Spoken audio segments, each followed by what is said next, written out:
Good day, everyone. Welcome to uh, today's live broadcast. And today I want to talk about solitude, the benefits of solitude, and how to spend your alone time. Um, I will start by reading out what I have here, and it says that research has come to prove that there are several long-term benefits of solitude. Number one of which is that it allows you to learn more about yourself and find your own voice. Um, in a world where information is available at your fingertips and everyone has an opinion to share, sometimes it's incredibly rewarding to trust that you have the answers you seek.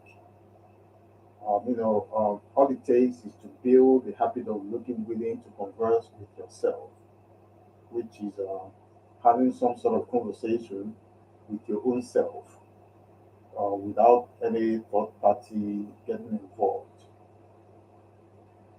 Um, Solitude becomes a medium to learn more about who you really are as a person,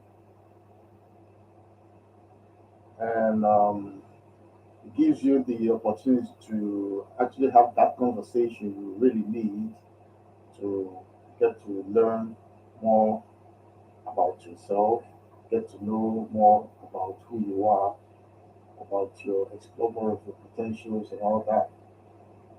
Um, and number two, the second benefit of solitude is that it empowers you to become more comfortable with who you are. You know, when you learn more about yourself and you know more about yourself, your potentials, your feelings, your powers, your strengths, that's when you begin to align yourself with who you really are more and more, and then you become more comfortable with who you are. The more you learn to shun out external influences, the more comfortable and confident you feel about your authentic, authenticity. This confidence, in turn, will project in the future decisions you make. Of course, when you get to be more comfortable with yourself, you'll be much more comfortable with your personal decisions about yourself, especially those things that have to do with who you are, your future, your life, and all that. Number three, solitude helps to boost your creativity. A recent study found that people who enjoy solitude tend to be more creative.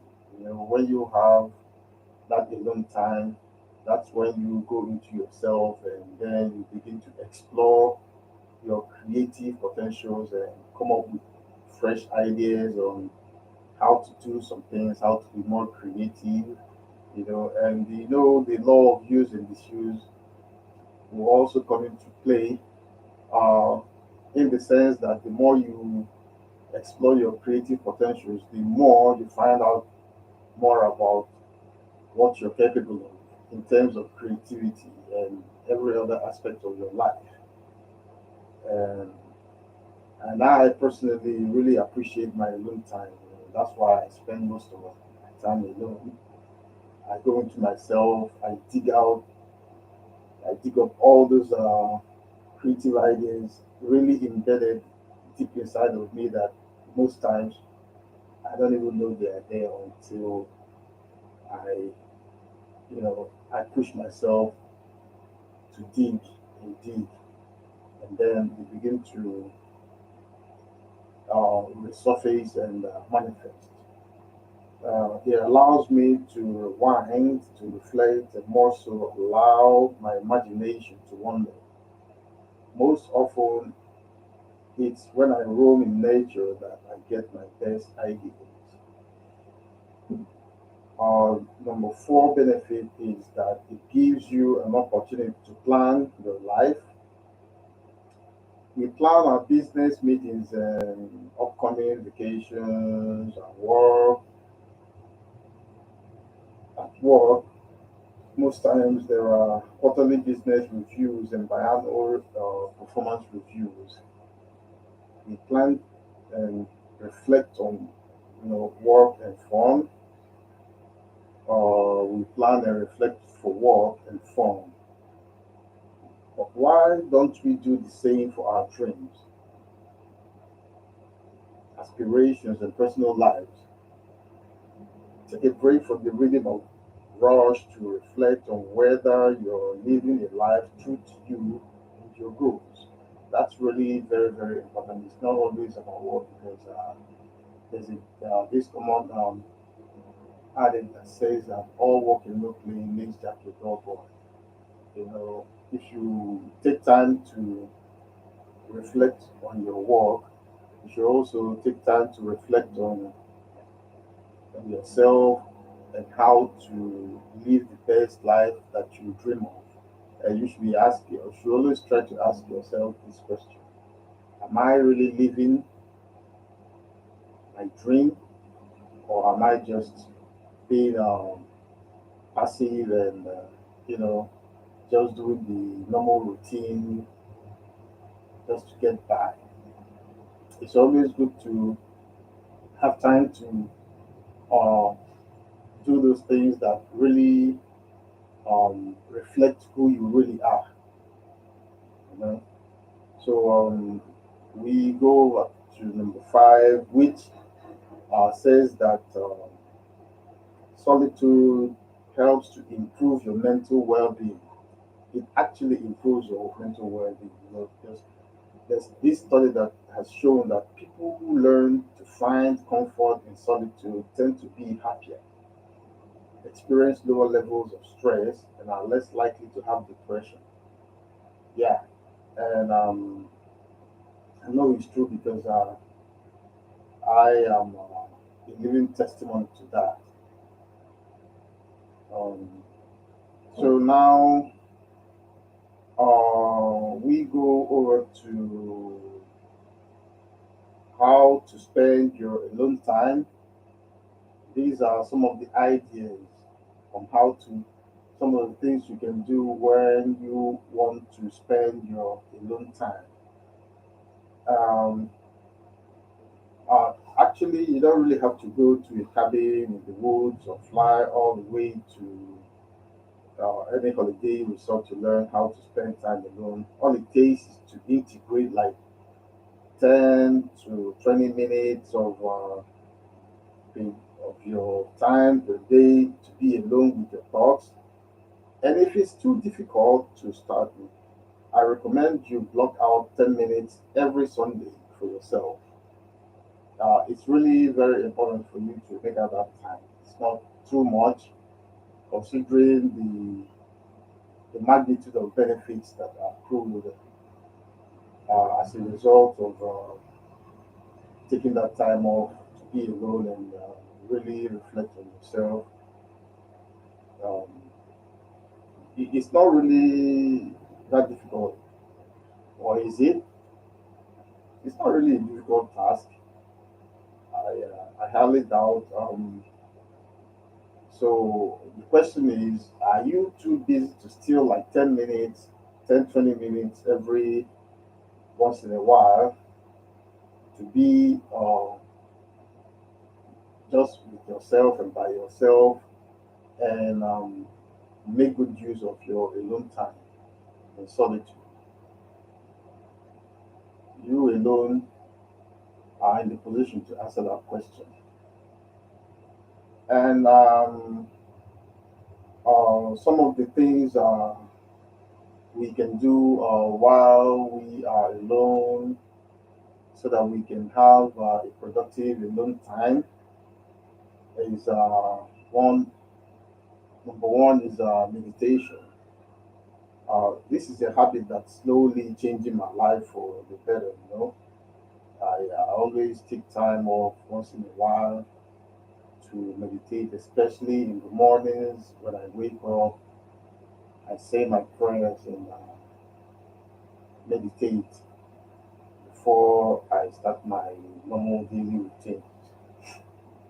Um, um, I swear, I can swear by meditation that it really works because it helps to calm me down and sharpens my focus muscle. Every morning I meditate for like 10 to 20 minutes. I sit up straight, set a timer, and meditate in silence. It could be hard at the first, when you start out to do this thing. It could be hard, and you might experience a whole lot of distractions around you. But with time, you will love it so much that it becomes a pillar in your daily routine, and it becomes easy.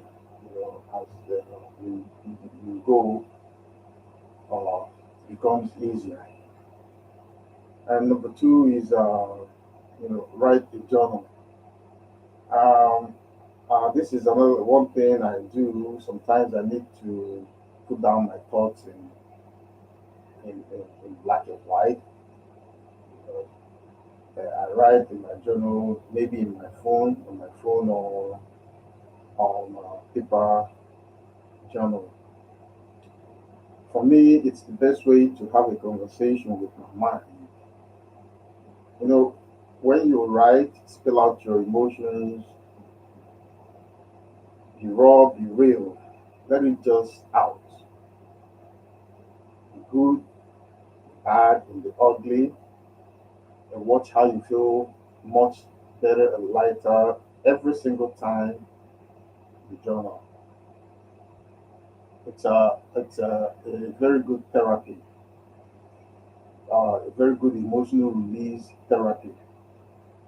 And the third is set goals. Um, take control of your life. If you don't invest the time to be alone with your thoughts and ask yourself, what do I really want to achieve this year? Then you end up living your life on autopilot. You need a goal, a destination to work toward. I love this quote by Abraham Lincoln. It says, give me 6 hours to chop down a tree, and I will spend the first 4 hours sharpening the axe. Meaning that if you take time to really prepare for something, it gets easier when you actually go into get into uh, the task itself. Uh, take the time to plan where you want your life to go. That's the whole idea. Number four, reflect on your goals. Spend time in solitude reflecting on your progress. Are you following the plan you set in place? Are you? Are you on track to achieving the goals you set out for yourself? Are you? You alone, you and you alone can answer that question. Number five, pay attention to your emotions. Solitude is a door to self care. Check in with yourself just as you would with your loved ones. How are you feeling? These are the questions you should ask yourself. How are you feeling? Physically, emotionally, mentally, and even spiritually. Um, so, as you can see, solitude is actually the key to high self awareness, which then opens the door to change, as per the words of Sheryl Sandberg. We cannot change what we are not aware of. Once we are aware, we cannot help but change. So, actually, it's not really easy to be alone, to be able to sit alone with your thoughts for extended periods of time. An age, but at an age when social connectivity is the constant, it's imperative for our mental health to frequently unplug. You need to give yourself the time you deserve to be with your thoughts, to look within, and engage in a meditative experience. You can sit in silence. You can journal. You can plan your week ahead. You can go for a walk in the nature.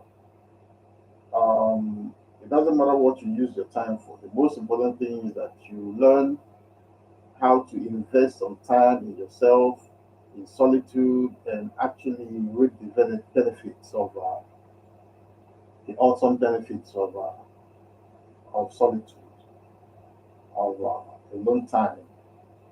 The most important thing is that you build